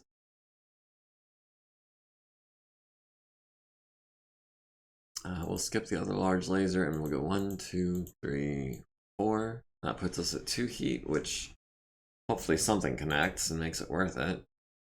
Hoser at the long tom on 5s with the PPCs, 4s with the lasers.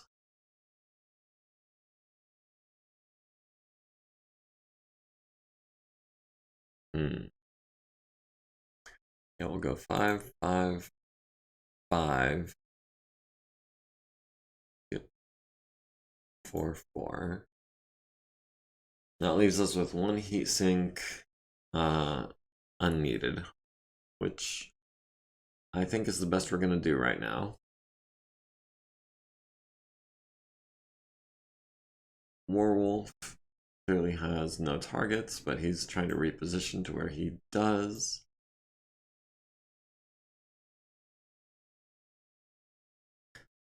Petra on the Panther, which is why we moved where we did. On 10s, 10s is not great. 12s is even less great. We'll take an 8. Actually, instead of the laser,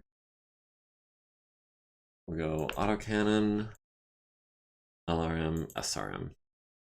The SRMs potentially do more damage.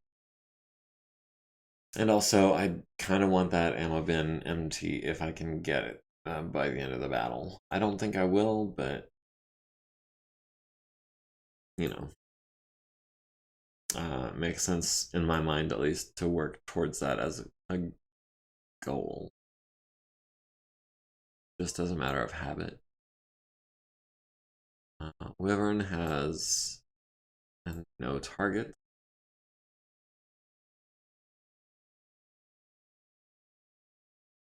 Okay, so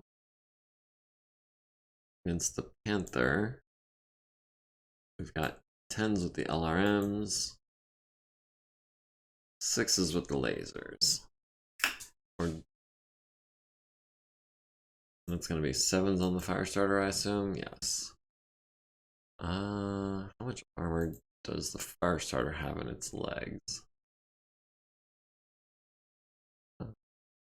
More than enough.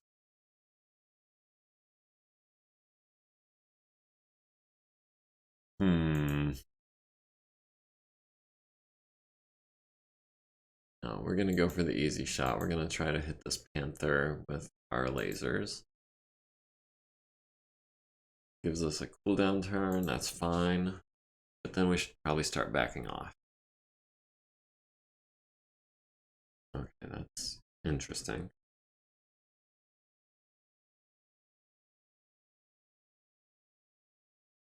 On 12s. Yeah, okay.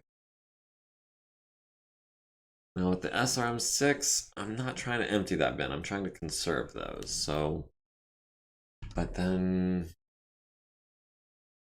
I don't like leaving that heatsink unused. So SRMs it is, even on a 12.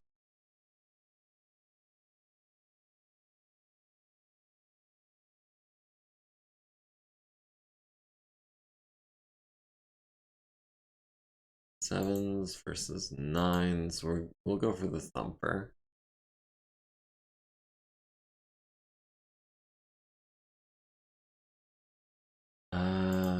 We'll go with the SRM to put us at 24 heat.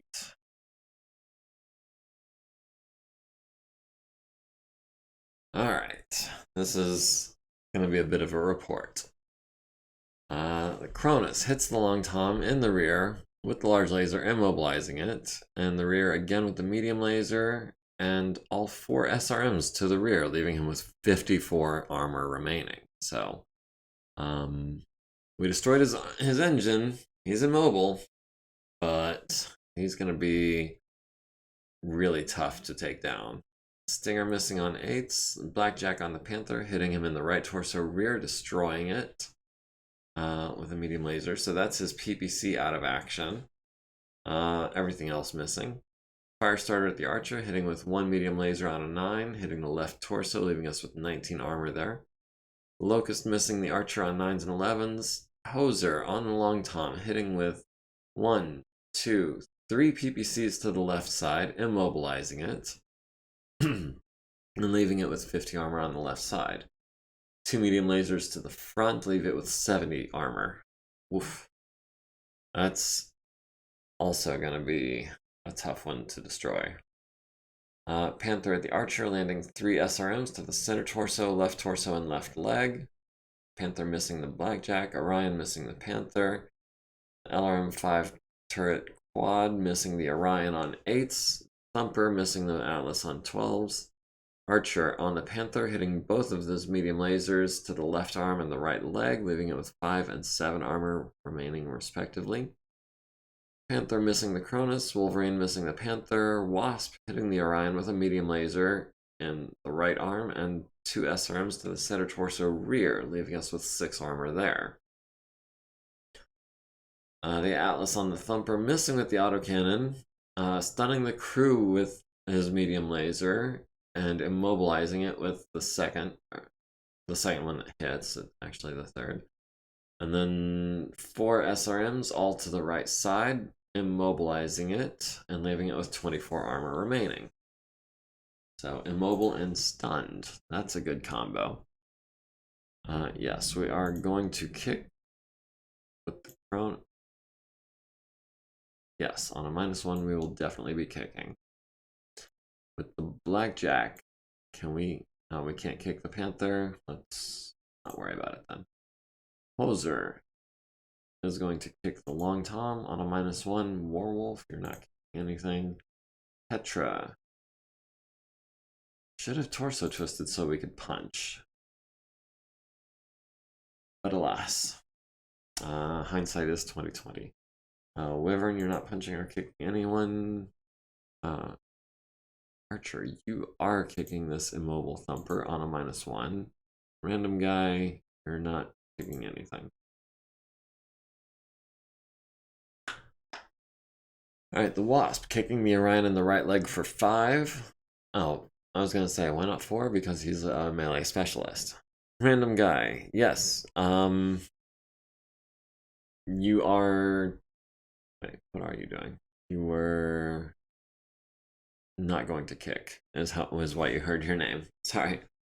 The Wasp kicks the Orion, the Cronus kicks the Long Tom in the rear for 11, the Awesome kicks the Long Tom in the left side for 16, the Archer kicks the Thumper in the left side for 14, the Stinger kicks the Awesome in the left torso for 4. The Awesome and the Orion both stay standing. I'm still kicking. Yeah. You sure are. You took some artillery at close range, full on to the face, and it didn't knock you down, so that's cool. Artillery is down to 71%, Op 4 is down to 78, we're down to 98. And in 2 rounds, the enemies will hot drop 4 more tanks onto the field. Long Tom is firing within range for 0 turn landing. Which Long Tom is that? Is that this one? I think that's this one. And I hope he's not firing at random guy again, because that hurt. How does the Stinger reach that high? Because he's on top of a level 1 building. So he's like kicking on the punch table. Likewise, if I were to try to melee him in return at that height disadvantage, we would be punching him on the kick table. Let's see about maybe getting these artillery pieces off the board. We might be able to lure in some of these light mechs. But yeah, we know where 2 of the Long Toms and a Thumper is. And they're all immobile. One of them is stunned.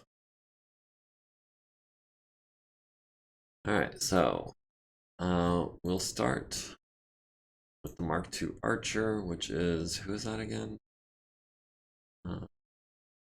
Renita, right. I didn't happen to notice who won the initiative. I guess we did, because they've already moved the Thumper. And yeah, the immobile ones are obviously going to be the ones that go first. So we'll have Vernita come over here and harass this Thumper, maybe, and then kick the Long Tom. And that frees up that Hex for Random Guy to come in here and step on this Thumper for 20 points, which he's hopefully going to do, because 6 minus 4 plus 1 is not 2. So it's not a guaranteed, I don't think.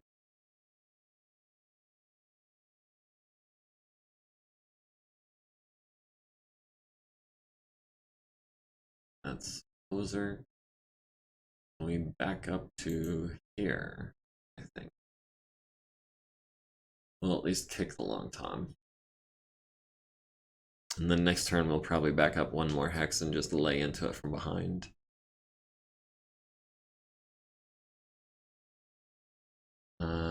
Tsubasa is going to continue chasing down this panther.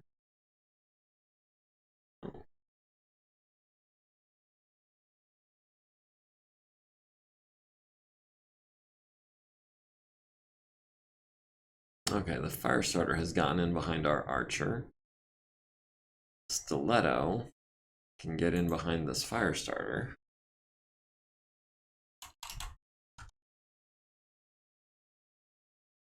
And hopefully kick his leg out from under him and immobilize him, because that's the easiest way to take out light mechs.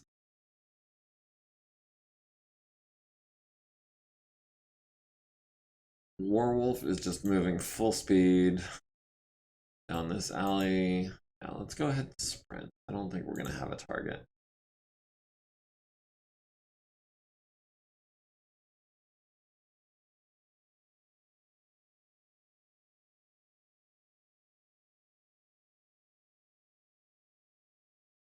That's a height 3 building. That's a height 3 building.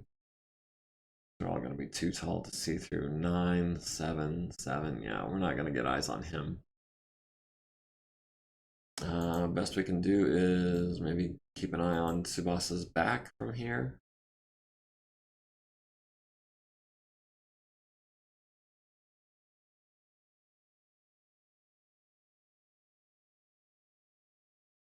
Alright. Garvik and the Wolverine. Waiting. Petra and the Orion.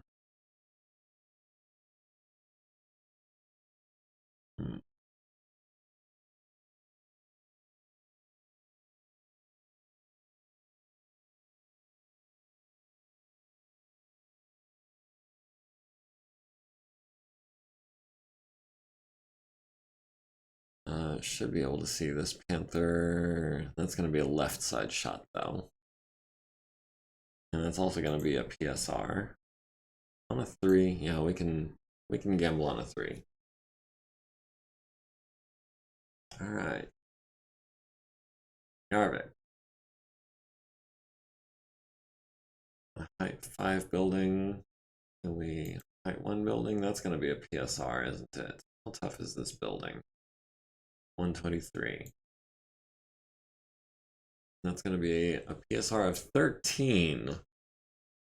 With a +8 modifier for leaping down 4 levels. Yeah, how about we just jump that?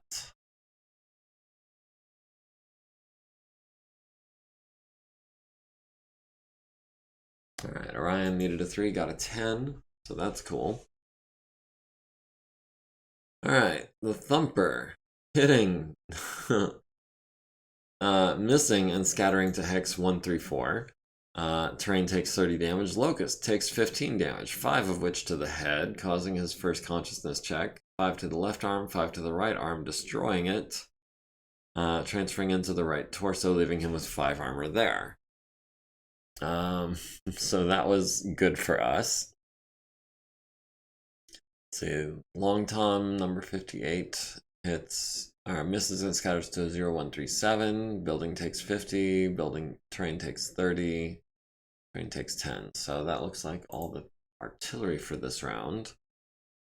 Stiletto is here for one reason, and that is to lay into this fire starter from behind.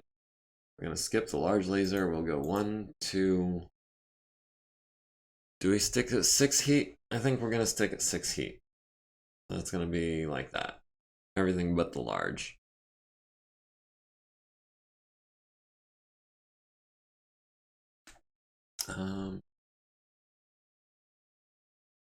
Let's see. Tsubasa into the front of this panther. That's not the left side. We can afford 20 heat. That's 12. Yeah. That's going to be 1 large laser and 4 mediums. Should be just at 0. All right, Hoser would very much like to punch and or PPC this stinger behind him. Or no, we're gonna be trying to kick that long tom, so we want to PPC him in the face. That's gonna be the right arm, and we need a 5. Immobile, fire everything. Unfortunately, we're standing in its hex, so we can't actually hit it with guns.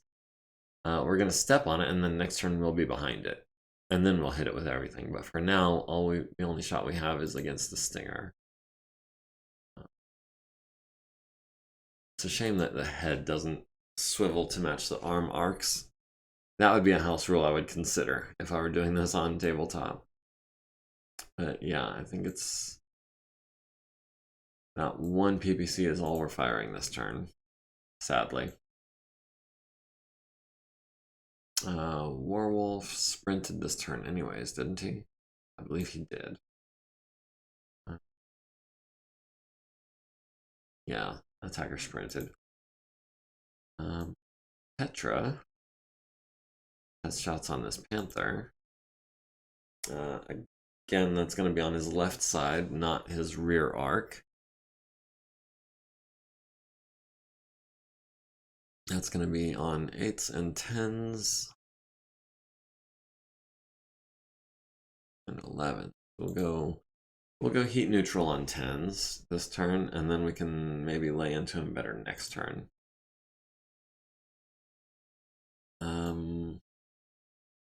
Wyvern, being harassed by a wasp, doesn't have any other shots. Now,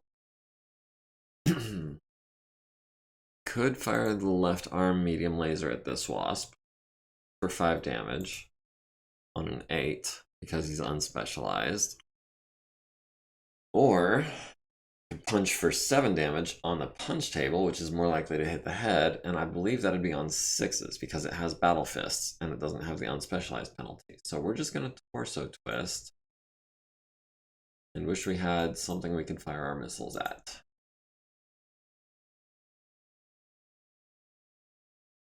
The other archer at the thumper on 13s and 7s.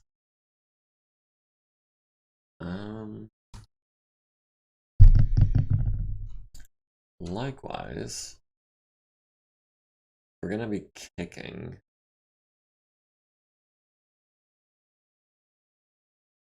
Yeah, we'll do a 7 on the thumper and a 7 on the fire starter.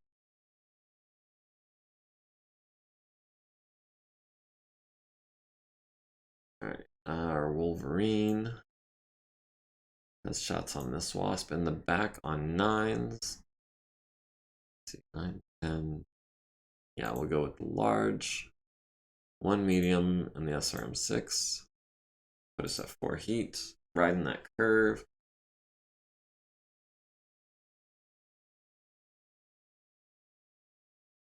Random guy, unfortunately, cannot see anyone except the thumper he is in the same hex as. So that's going to be a kicking turn for him. Alright, long tom at the Cronus, hitting with 2 machine guns to the right arm and left leg. The Cronus on the fire starter, hitting the right arm and the center torso rear, leaving him with 1 armor in both of those locations. And 2 SRMs to the left arm and left leg. Sadly not following up on lasers. The Stinger at Hoser's Ride, hitting him in the left torso rear with a medium laser and a machine gun, and a right torso rear with the other machine gun. The Blackjack at the Panther, hitting where the right arm and right torso would have been into the center torso with the large laser and 1 medium laser. So 2 out of 5 on 10s. Props. That is better luck than I'm used to seeing. I'm surprised he hit with more than 1. And both to the center torso, leaving him with 1 armor, so that's cool.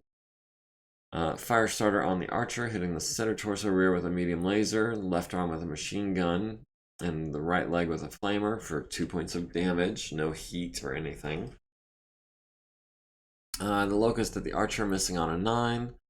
Hoser at the Stinger, hitting with his 1 PPC, destroying the right arm, transferring into the right torso, leaving it with 3 armor. So that stinger is down to just a single machine gun. Let's see, the Thumper firing machine gun at the archer would have hit the head, but hits the center torso instead because of edge, and hits the left torso with the other machine gun. The Panther hits the archer in the center torso with a PPC. The Orion missing on 8s and 10s. The LRM turret hitting the Wolverine with 3, 6, 9, 14 LRMs. To the center torso, right torso, and the left arm, leaving us with 5 armor on that left arm. Archer missing the Thumper and the Firestarter on 7s. What are you in? Rolling a 4 and a 6. Let's see. The Panther missing the Cronus on 8s and 7s. The Wolverine at the Wasp hitting the center torso rear with the large laser. Not able to follow that up. 2 structure remaining, 2 crits to the engine. So he's going to be fleeing the field now, which is going to give us a limited time to secure that kill. And then the Wasp at the Archer hitting 1 missile to the right torso rear, destroying the Searchlight, and leaving us with 4 armor. Archer took over 20 damage, needs a 5, gets an 11 to stay standing. Alright, Stiletto kicking the Firestarter on a 4. Tsubasa kicking the Panther on an 8.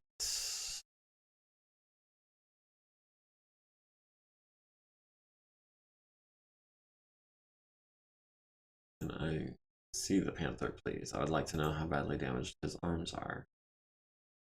Or his legs, I mean. His right leg can take 10 points of damage, which is more than we can dish out. His left leg, we wouldn't even get through the armor. But I mean, we can try and knock him down. Maybe if he falls, he'll penetrate that center torso or destroy the left torso or something. Yeah, I'll take the chance on an 8. I don't normally. Okay, that's right. We fired that PPC so that we could kick on a -1. We twisted so that we could punch on a 7. Not a 6? I thought it would be a 6. We're going to kick the long tom on a -1. We're going to try to kick the Wasp on a 5, yeah. And we will try to kick the Thumper on a 1. So that's a guaranteed hit. Alright, the Cronus kicks the Firestarter in the left leg, critting on a heat sink and almost destroying the leg. The Blackjack kicks the Panther in the left leg, where his armor was strongest. The Awesome kicking the long tom artillery piece in the front for 16 points, leaving it with 54 points, costing it 1 movement point, but it was already immobile. The Archer punching the Wasp in the left torso. The Archer kicking the long tom in the front, leaving it with 66 armor. The Firestarter kicking the Archer in the right leg for 7. Wolverine missing his kick on a 5 on the Wasp. That one would have been on the punch table too. Shame he rolled a 4. And then the Atlas kicking the Thumper in the left side, leaving it with 8 armor. The Archer and the Wolverine stay standing. The Panther falls down, hits its head, forcing a consciousness check. And then the Firestarter also stays standing. Long Tom is just a barely mobile block of steel. Yeah.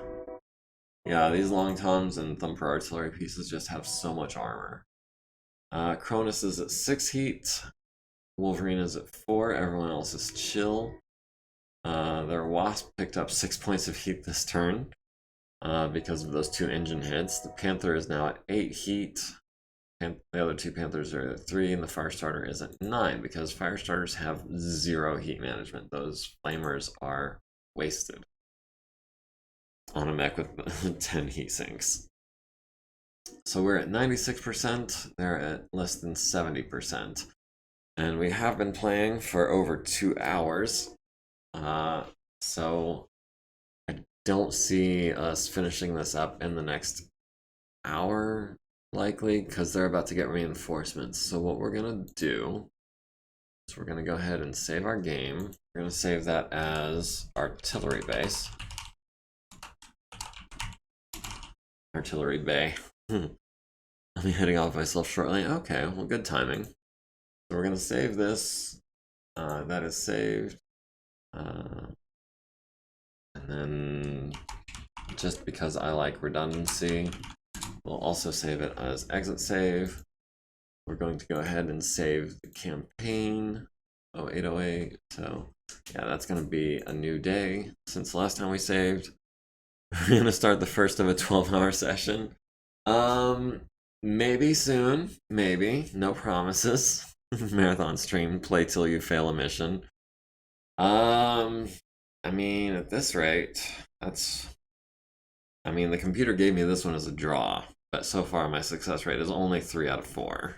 So I doubt I would make it 12 hours without failing a mission. I would not purposely fail. I resent the implication.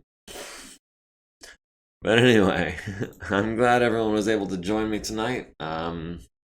Like, comment, follow, subscribe, join the community, be part of the Discord and all that. HBS tomorrow night is a go. Play until the Draconis Combine is defunct. And bye-bye. Alright, you guys. Appreciate everyone joining me. I've had a great time. I hope you have too. And we'll see you tomorrow. Have a good night.